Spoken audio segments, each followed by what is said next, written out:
É só imaginar o sol do meio-dia no Oriente Médio. Uma luz assim, implacável, aquele calor que distorce o horizonte, iluminando a cena mais brutal que o Império Romano era capaz de encenar, que era uma crucificação. O barulho da multidão, a poeira, a respiração pesada e, de repente, como se alguém simplesmente cortasse a energia do universo, a luz desaparece. É um apagão total, né? Exato. A Bíblia relata no capítulo 23 de Lucas, ali a partir do versículo 44, que uma escuridão engole a terra. Jesus está na cruz. É a hora sexta, ou seja, o pico do meio-dia. E o texto bíblico declara que essas trevas duram até as 3 horas da tarde, a hora nona. Olha, é uma abertura de tirar o fôlego para o clímax dessa narrativa. A Escritura constrói aqui, ao longo de apenas 6 versículos, uma das unidades literárias mais densas de toda a história humana. Nossa, com certeza. O fluxo dessa passagem joga a gente numa espiral de eventos monumentais. Começa com essas trevas absolutas de 3 horas, avança por um corte dramático, onde o véu do santuário é rasgado pelo meio, culmina no brado final e surpreendente de Jesus entregando o Espírito. E logo depois da morte tem aquela mudança de foco, né? Isso. Imediatamente após a morte, a lente do texto se afasta. A Bíblia mostra 3 reações completamente distintas. Um centurião romano glorificando a Deus, uma multidão em choque batendo no peito e um grupo de mulheres e conhecidos observando tudo num silêncio inabalável. E o propósito deste nosso estudo de hoje aqui no Bibliacole é justamente desdobrar a profundidade teológica e histórica desses 6 versículos específicos. A missão deste mergulho na palavra é entender o mecanismo por trás desses eventos, sabe? Não é só um relatório médico. Não, de jeito nenhum. Não estamos diante de um mero relatório de execução. A Escritura apresenta um momento em que as fundações do universo, da religião e do coração humano são alteradas. Precisamente. A intenção de quem examina esta passagem deve ser compreender o peso do porquê do como cada um desses detalhes acontece. A Bíblia não desperdiça palavras. Nenhuma vírgula. Nenhuma. A criação reage, o sistema religioso entra em colapso e a humanidade é forçada a se posicionar diante daquela cruz. Certo, vamos desdobrar isso. Começando pelo óbvio, que é o céu apagando. A Bíblia diz que do meio-dia às 3 da tarde, o escuro toma conta de toda a terra. A minha primeira inclinação, tentando assim ser um pouco cética, é buscar uma explicação meteorológica. É natural pensar nisso. Causar condições de apagão ou, sei lá, um eclipse solar muito bem cronometrado. A Escritura realmente exige uma leitura sobrenatural aqui ou poderia ser um fenômeno natural extremo? Olha, é uma dedução totalmente válida pensar em causas naturais, mas os dados bíblicos e astronômicos descartam essas opções bem rápido. Vamos começar pelo eclipse. Tá. A crucificação, como a Bíblia relata amplamente nos evangelhos, ocorreu durante o período da Páscoa judaica. A Páscoa é celebrada sempre no dia 15 do mês de Nisan, que no calendário lunar corresponde obrigatoriamente à fase de lua cheia. E um eclipse solar é fisicamente impossível durante a lua cheia, certo? Porque a lua está do lado oposto da Terra em relação ao Sol. Exatamente. O alinhamento simplesmente não existe. E tem outro detalhe. Um eclipse solar total dura só alguns minutos, num ponto específico da Terra. O texto bíblico é categórico ao afirmar que a escuridão durou 3 longas horas sobre toda a Terra. Nossa, 3 horas de escuridão no meio do dia é assustador. E a teoria da tempestade de areia? Então, o Khamsin traz uma atmosfera sufocante, caótica, cheia de poeira, ventos unindo. Mas a atmosfera que a Bíblia descreve aqui não é de caos climático. É um silêncio visual, sabe? Uma escuridão solene, quase palpável. A Escritura apresenta trevas de ordem puramente sobrenatural. Uma escuridão enviada de forma deliberada, então. O que me faz pensar no peso teológico disso. Se não é a natureza agindo por conta própria, é a criação reagindo ao Criador, né? O que é fascinante aqui é que, na gramática bíblica, as trevas frequentemente funcionam como o símbolo máximo do juízo divino e do peso do pecado. Entendi. Para a mente de qualquer judeu do primeiro século que presenciasse isso, a referência imediata seria a 9ª praga do Egito. Lembra? uma escuridão tão densa que paralisou uma nação inteira. É verdade. Durante aquelas 3 horas na cruz, a Escritura indica que o juízo que recaía sobre a humanidade estava sendo suportado em silêncio por Jesus. É a própria natureza se encolhendo, como se os céus não pudessem contemplar o julgamento do pecado do mundo. O sol retém a sua luz. É uma imagem aterradora. Mas é aí que o texto bíblico faz um movimento que sempre me deixa muito intrigada. O versículo 44 descreve essa escuridão cósmica cobrindo Gólgota, e no versículo 45 a narrativa faz um corte brusco de câmera. É bem drástico. Sim, saímos da colina da execução, do lado de fora dos muros de Jerusalém, e a Bíblia joga a gente lá para dentro de um edifício na cidade, dizendo, e eu cito, que o véu do santuário se rasgou pelo meio. Confesso que, do ponto de vista narrativo, parece uma interrupção. O mundo tá escuro, um homem tá morrendo na cruz, a dor é imensa. Por que a Escritura pausa essa cena dramática para falar sobre um pedaço de tecido rasgando no templo? Parece uma quebra de continuidade mesmo, mas é, na verdade, a chave para entender o que está acontecendo na cruz. O texto bíblico não está falando de uma cortina decorativa. Era algo muito maior, né? Muito maior. O véu do santuário era a fronteira mais sagrada e restrita do mundo antigo. Ele separava o santo lugar do santo dos santos, que era o ambiente que representava a presença manifesta e pura de Deus. Uma espécie de placa cósmica de entrada proibida, então. Um isolamento para proteger o profano do sagrado. Uma barreira formidável. Fontes históricas do período indicam que esse véu era imenso, com dezenas de metros de altura e extremamente espesso. Espesso tipo o quê? Possivelmente da largura da palma de uma mão. Tecido com fios trançados, não era algo que o vento pudesse rasgar, nem que mãos humanas pudessem partir ao meio facilmente. A existência desse véu comunicava uma verdade bem dura à humanidade pecadora. Não tem acesso direto a um Deus santo. Havia um bloqueio total ali. Total. Apenas o sumo sacerdote entrava ali, e apenas uma vez por ano, carregando o sangue de um sacrifício. Entendi. Então o corte de câmera da Bíblia para mostrar esse véu se rasgando bem no meio da escuridão e da morte de Jesus não é um detalhe de arquitetura. É uma declaração de que a fronteira foi destruída. É o momento exato em que a utilidade de todo o sistema de sacrifícios do templo se esgota. Ao registrar que o véu se rasgou pelo meio, a Escritura ensina que a barreira entre o divino e o humano foi violentamente removida. E não por mãos humanas, pelo visto. Exato. Não por iniciativa humana, mas por uma ação divina direta. Inclusive, as passagens paralelas em Mateus e Marcos detalham que foi rasgado de alto a baixo. Nossa, reforçando que veio de Deus. E a explicação volta imediatamente para a cruz em Lucas, né? Sim, o acesso a Deus agora está aberto. E o preço cobrado para abrir essa passagem foi a vida que estava sendo entregue ali na cruz. É uma coisa inseparável. Falando nessa vida sendo entregue, o versículo 46 traz o clímax físico e espiritual. Jesus dá um brado. A Bíblia diz, e eu leio, e Jesus, clamando em alta voz, disse, Pai, nas tuas mãos entrego o meu espírito. E havendo dito isto, expirou. Uma frase poderosíssima. Muito. Mas aqui a gente precisa falar sobre a mecânica da crucificação. Pelo que se sabe historicamente, a cruz era uma máquina de asfixia, certo? Certo. O objetivo era sufocar. A pessoa ficava pendurada pelos braços, o que travava a caixa torácica. Para conseguir exalar o ar e puxar o próximo fôlego, o crucificado precisava se apoiar nos pés pregados e empurrar o corpo para cima, raspando as costas feridas na madeira. Uma agonia indescritível. Demais. E com o passar das horas, a exaustão vence, a pessoa não consegue mais se erguer e morre sufocada, mal conseguindo sussurrar. Como é que a Escritura relata um homem, no momento de sua morte por asfixia, clamando em alta voz? Isso meio que desafia a biologia. Olha, esse é um dos pontos mais cruciais para compreender a natureza dessa morte. Do ponto de vista fisiológico, a sua leitura está absolutamente correta.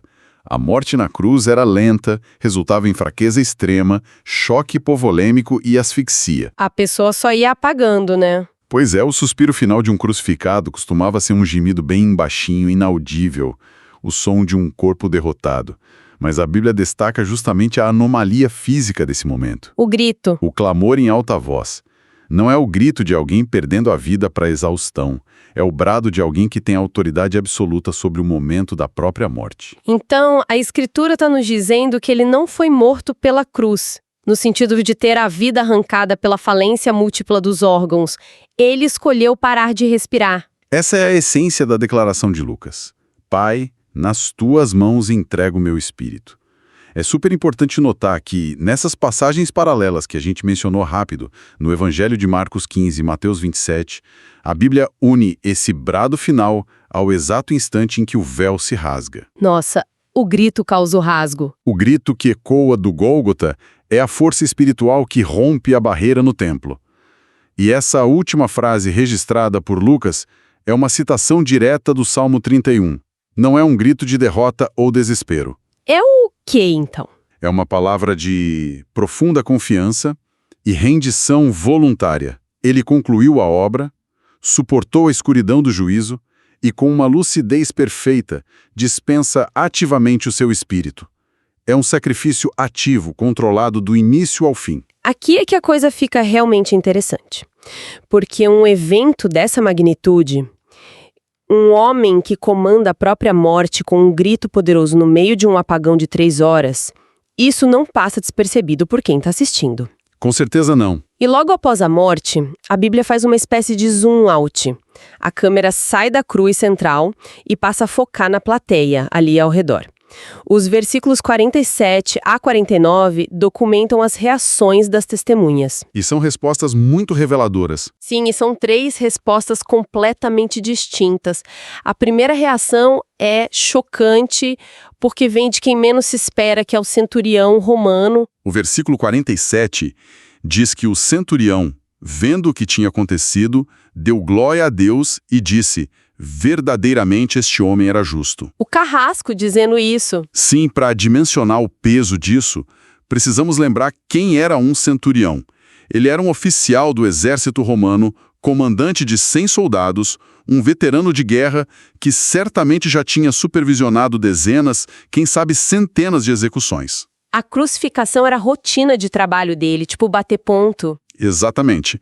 Ele conhecia o padrão do sofrimento humano, conhecia o cheiro do medo, os xingamentos, o desespero de quem se agarra à vida. E de repente, esse homem empedernido a serviço da máquina de matar do império, vê alguém morrer de um jeito que quebra todos os seus paradigmas. O que choca o centurião é a mecânica do evento que acabamos de discutir. Ele vê o sol desaparecer e, principalmente, vê o condenado dar um grito de autoridade brutal no momento em que deveria estar sufocando em agonia. É o que converte o olhar dele. Sim, e de novo, em Marcos, paralelamente, vemos que ele diz que Jesus era o Filho de Deus.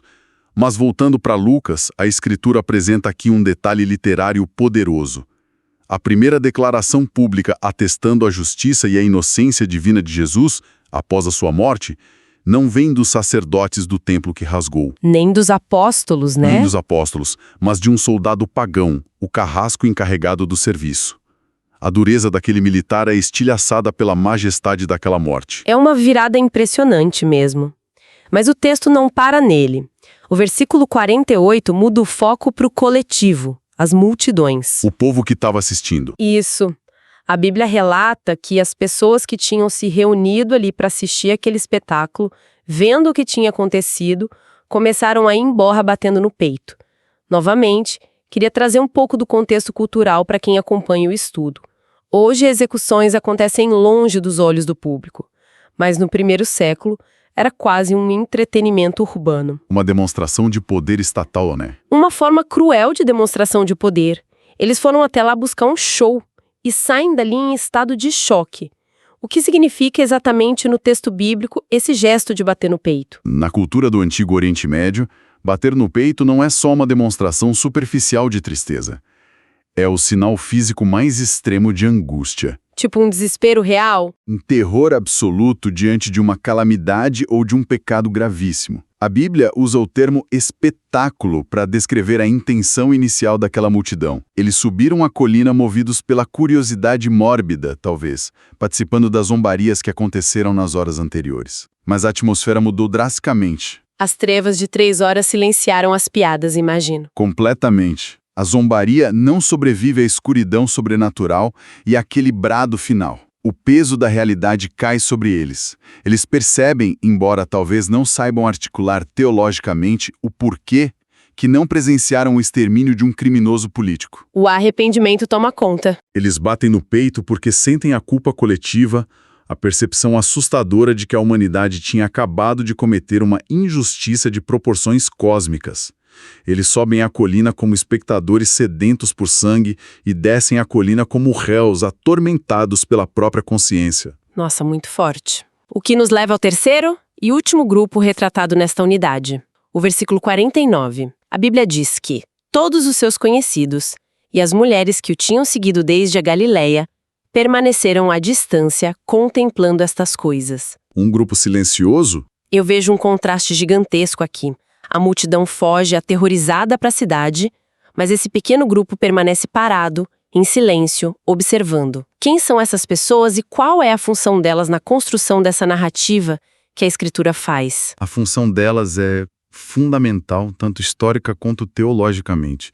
Cruzando com os relatos paralelos nos evangelhos, a Bíblia detalha que essas mulheres incluem Maria Madalena, Maria, mãe de Tiago, e Salomé, entre outras. Nomes conhecidos da narrativa. Sim. E numa sociedade patriarcal do primeiro século, o testemunho de uma mulher frequentemente não era considerado válido num tribunal legal. No entanto, a Escritura subverte essa norma ao colocar essas mulheres como a âncora de veracidade de todo o evento. Elas que sustentam a história. Enquanto a multidão corre de medo e a maioria dos discípulos se esconde em negação, elas se mantêm inabaláveis, suportando a agonia de ver quem amavam morrer. Elas são a prova documental incontestável, então. Sim, elas são as testemunhas oculares silenciosas. O texto frisa que elas o seguiam desde a Galileia, provando que não são pessoas que apareceram por acaso ali, sabe? Tinham caminhado com ele a vida toda. São seguidoras de longa data. Conhecem a identidade de Jesus profundamente. Elas viram as trevas caírem, ouviram o último brado, confirmaram a morte clínica ao verem a expiração. O testemunho de que a morte não foi forjada, não foi um desmaio, repousa nos olhos daquelas mulheres. Elas garantem a integridade da história que fundamenta a fé. Então, o que tudo isso significa? Para a mente de quem escuta este mergulho na palavra, como nós amarramos essas peças tão monumentais? É uma ótima pergunta. Se a gente olhar para o arco desses 6 versículos, a jornada é avassaladora, né? A natureza recua e responde com um apagão de 3 horas. A religião institucionalizada sofre um impacto irreversível quando aquele tecido maciço do véu é partido ao meio, escancarando o acesso. O acesso direto. O próprio Salvador subverte a fisiologia da cruz, recusando ser uma vítima passiva e concluindo sua missão com um grito de rendição ativa do espírito. E a humanidade responde de formas viscerais, dividida entre o louvor de um carrasco romano, o terror culposo de uma multidão e a devoção corajosa de um grupo de mulheres.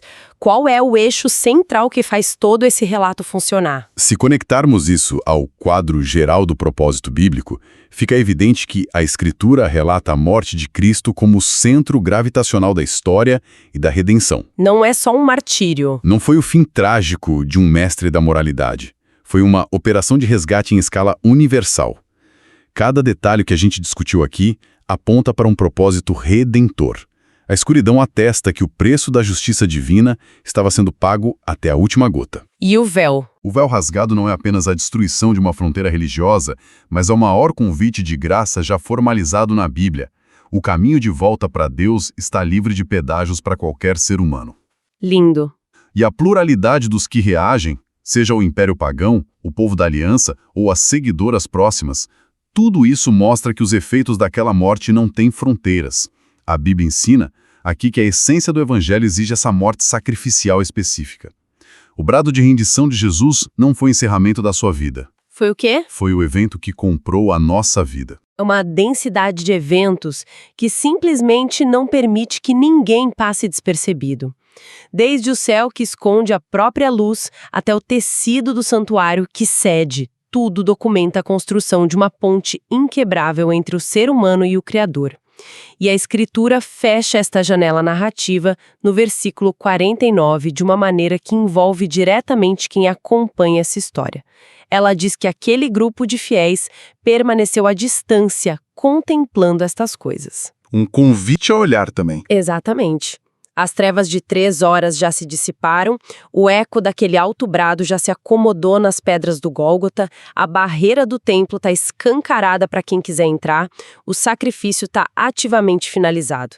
Diante dessa encruzilhada exposta pela Bíblia, o silêncio que se instaura ao final deste trecho deixa uma pergunta inevitável suspensa no ar para cada pessoa que examina este texto hoje. A cruz exige uma posição. A morte na cruz sempre exige uma resposta. O texto bíblico mostra a resposta do oficial romano atestando a justiça daquele que morreu. Mostra a resposta da multidão recuando esmagada pelo peso do arrependimento. E mostra as mulheres se posicionando em testemunho leal e silencioso. Qual é a posição que se adota ao pé da cruz? Uma reflexão profunda. A de quem apenas contempla a história de longe como um espetáculo distante. A de quem bate em peito sentindo o peso da própria natureza, mas volta para casa sem mudança. Ou a atitude de quem reconhece, no centro daquelas trevas e daquele brado final, a divindade e o sacrifício daquele que entregou o Espírito para rasgar o nosso véu. Fica este convite para reflexão pessoal e silenciosa, uma semente da Escritura, para investigar e acolher. Até o nosso próximo mergulho na palavra, aqui no Bíblia Acolhe. Texto e produção Douglas Vieira. Música de Sergio Prosverini por Pixabay. Faixa Snowy Peaks. Bibliografia. Comentários expositivos Hernandes Dias Lopes, editora Agnos. Comentário bíblico Matthew Henry, editora CPAD. Antigo e Novo Testamento interpretado versículo por versículo Russell Norman Champlin, editora Agnos. Charles Spurgeon, Os Tesouros de Davi, editora CPAD.